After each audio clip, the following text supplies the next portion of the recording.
Plusieurs études ont montré que le temps optimal de chargement d'un site doit se situer entre 1 et 3 secondes. Et si justement votre site dépasse ce temps de chargement, vos visiteurs partiront en masse et Google vous pénalisera dans son moteur de recherche. Donc dans cette vidéo, on va voir ensemble 10 actions concrètes à mettre en place pour optimiser la rapidité de votre site WordPress.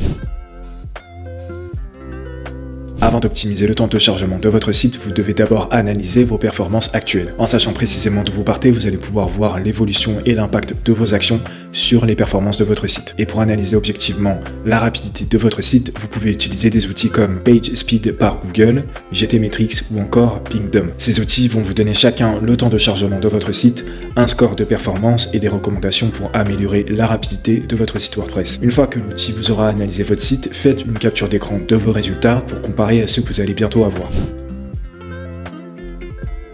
Choisir le bon hébergement est sûrement la chose qui impactera le plus la rapidité de votre site. Parce que dans la majorité des cas, un site lent est souvent dû à un mauvais hébergeur. Malheureusement, un hébergement très rapide a un coût et tout le monde ne peut pas forcément se le permettre. Si c'est votre cas, je vous conseille ici un hébergement abordable et avec l'un des meilleurs rapports qualité-prix du marché. Et cet hébergeur, c'est Hostinger. C'est selon moi le meilleur hébergeur pour les débutants puisqu'il est très simple d'utilisation et qui permettra même au petit budget de bien s'équiper. Un des avantages d'Hostinger, c'est aussi qu'il vous permettra d'héberger votre site WordPress sur un serveur en France. Quand un visiteur consulte votre site, des fichiers transitent de l'hébergement sur lequel est installé votre site jusqu'à l'ordinateur de la personne. Et plus cette distance est faible, plus le site va se charger rapidement. Donc privilégiez toujours un hébergement localisé là où se trouve votre audience cible. Et si vous avez une audience à l'international, dans ce cas-là, il faudra acheter et activer un CDN. Donc le CDN permettra de choisir le serveur le plus proche possible de la localisation où se trouve le visiteur.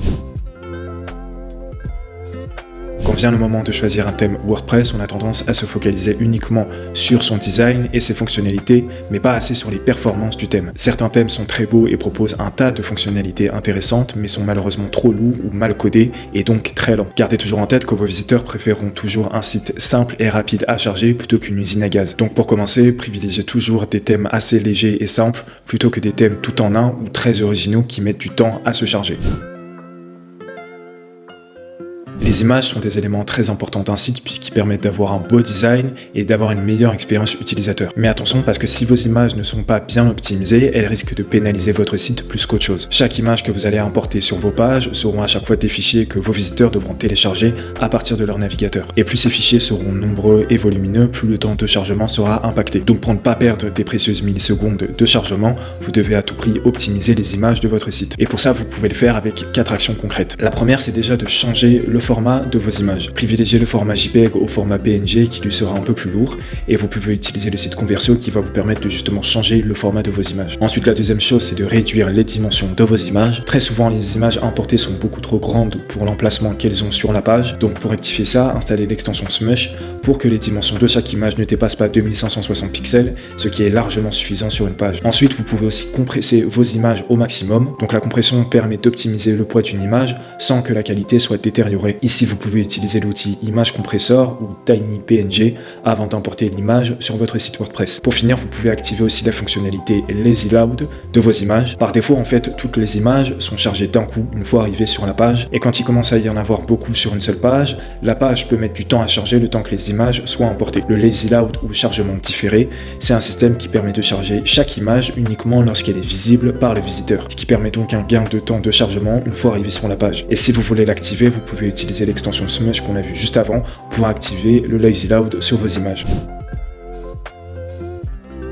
Comme on l'a déjà vu, quand vous accédez à un site web, des dizaines de fichiers transitent du serveur où est stocké le site internet vers votre ordinateur. Un système de cache permet de stocker certains de ces fichiers directement sur votre ordinateur pour éviter un transfert inutile lors de votre prochaine visite. Et pour installer un système de cache, vous pouvez soit utiliser W3 Total Cache, WP Optimize ou encore Auto Optimize. Avec des outils simples comme WordPress, beaucoup oublient que derrière un site internet se trouve énormément de lignes de code. Et tout ce code va en fait être interprété par les navigateurs pour afficher justement les sites web en question. La minification consiste tout simplement à alléger ce code pour que les navigateurs puissent le lire plus rapidement. Et en installant justement une des extensions de cache qu'on a vu juste avant, vous allez pouvoir activer une fonctionnalité qui va minifier le code de votre site.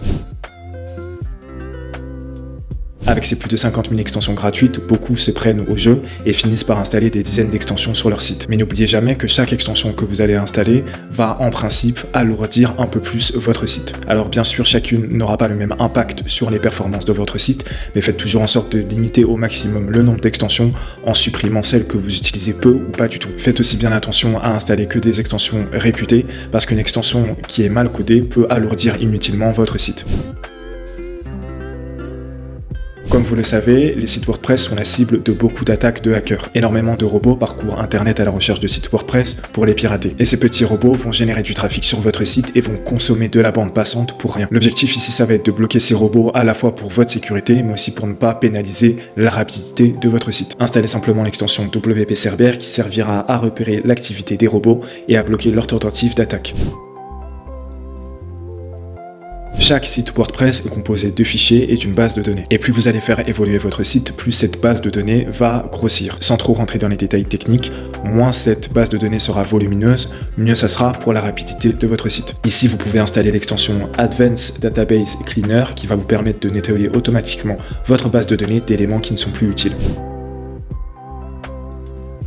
Et pour terminer, la dernière action ne vous concerne que si vous avez un blog. Si c'est votre cas, vous devez savoir qu'inclure un bandeau pour laisser des commentaires sur vos articles peut alourdir votre site. Beaucoup de robots chercheront à publier des commentaires qui seront en réalité des spams. Donc la première chose à faire, c'est que si cette partie commentaire n'est pas très utile dans un premier temps, vous pouvez tout simplement la supprimer. Vous aurez qu'à vous rendre dans la section réglages de votre tableau de bord WordPress, cliquez sur le sous-onglet commentaires et décochez la case autoriser les commentaires sur les nouvelles publications. Profitez-en également pour décocher la case juste au-dessus, autoriser les notifications de liens en provenance d'autres blogs, pings et rétroliens sur les nouvelles publications pour désactiver les ping back. Voilà, en appliquant toutes ces actions, vous verrez que votre site sera déjà plus rapide et ça va impacter à la fois votre référencement naturel, mais aussi l'expérience utilisateur de vos futurs visiteurs.